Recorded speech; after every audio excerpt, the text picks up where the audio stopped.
श्रीराम जय जय राम। श्रीराम जय जय राम। श्रीराम जय जय राम। 19 பரதன் வனம் கிளம்புதல். மேகங்களின் கர்ஜனை கேட்டு சாதகங்களும் மயில்களும் மகிழ்கின்றன அல்லவா?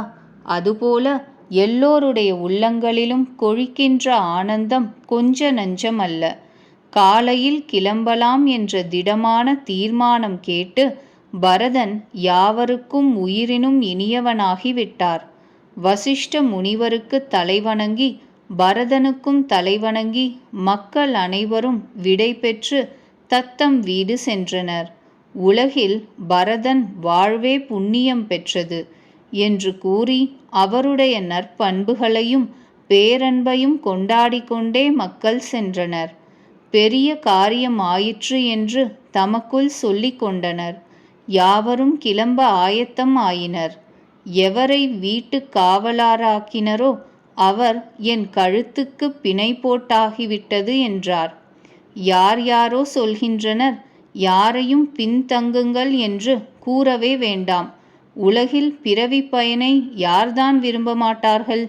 ராமனுடைய சரணங்களை அணுக நிம்மதியாக எவை மகிழ்ச்சியுடன் உதவி புரியவில்லையோ அந்த சொத்து, வீடு, சுகம், நண்பர், தாய், தந்தை, சகோதரர் எதற்கு?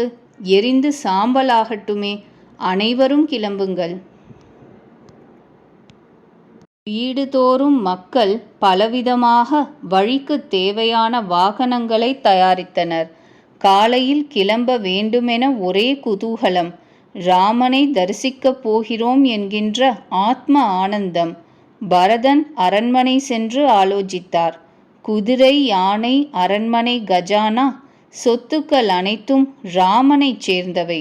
அவற்றை நன்கு காப்பாற்ற ஏற்பாடு செய்யாமல் போனால், இப்படியே விட்டு போனால் முடிவில் அது எனக்கு நல்லதல்ல. ஏனெனில் எஜமான துரோகம் எல்லா பாபங்களிலும் தலையானது. கோடி குறைகள் ஒருவனிடம் வேறு இருக்கலாம். எஜமானுக்கு எவன் ஹிதமாக நடக்கிறானோ அவனே உண்மையான பணியாள். பரதன் இவ்வாறு மனதினுள் ஆராய்ந்து இத்தகைய நம்பிக்கைக்குரிய பணியாளர்களை அழைத்தான். அவர்கள் கனவில் கூட தம் கடமைகளில் தவறாதவர்கள்.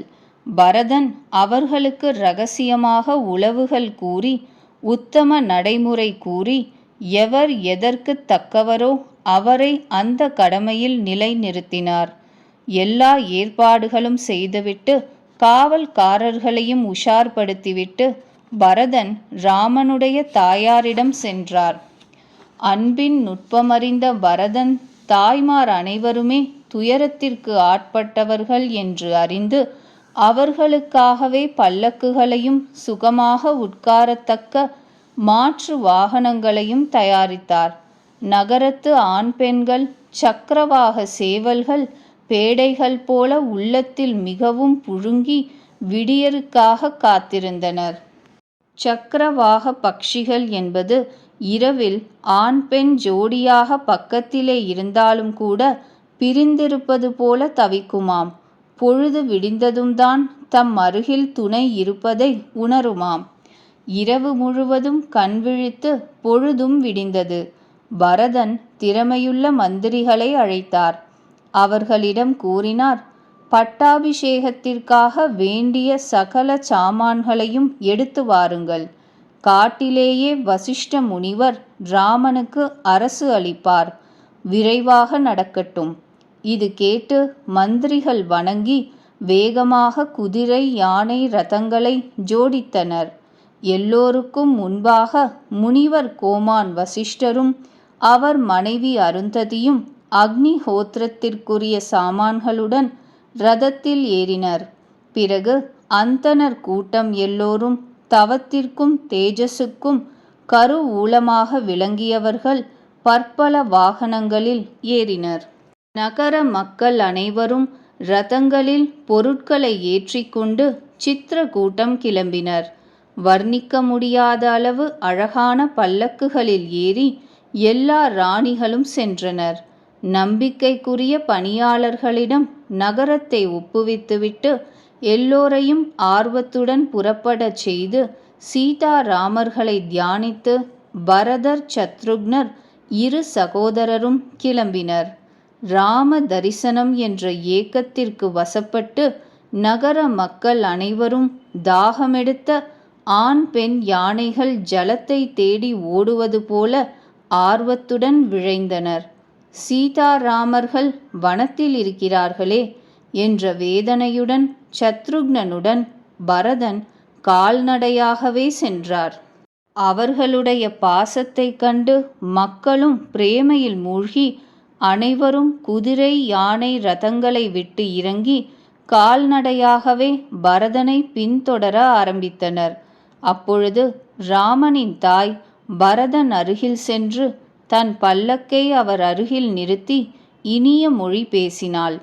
குழந்தாய் பரதா, தாய் நான் பொறுப்புடன் கூறுகிறேன், நீ ரதத்தில் ஏறிக்கொள். இல்லாவிட்டால் பரிவுக்குரிய பரிவாரம் அனைத்தும் கஷ்டத்திற்கு உள்ளாகும். நீ நடந்து சென்றால் மக்களும் நடந்து செல்வார்கள். சோகத்தினால் அனைவரும் துவண்டு விட்டார்கள். கால்நடையாக போக சக்தியற்றவர்கள்.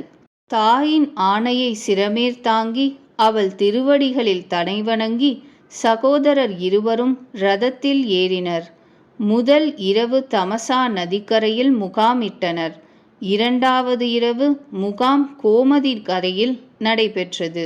சிலர் பால் மட்டும் அருந்தினர், சிலர் பழங்களை உண்டனர், சிலர் இரவு மட்டும் ஒருவேளை உணவு உண்டனர். அணிகளையும் போக விலாசங்களையும் துறந்து அனைவரும் ராமனுக்காக, ராம தரிசனத்திற்காக நியம விரதம் பூண்டனர்.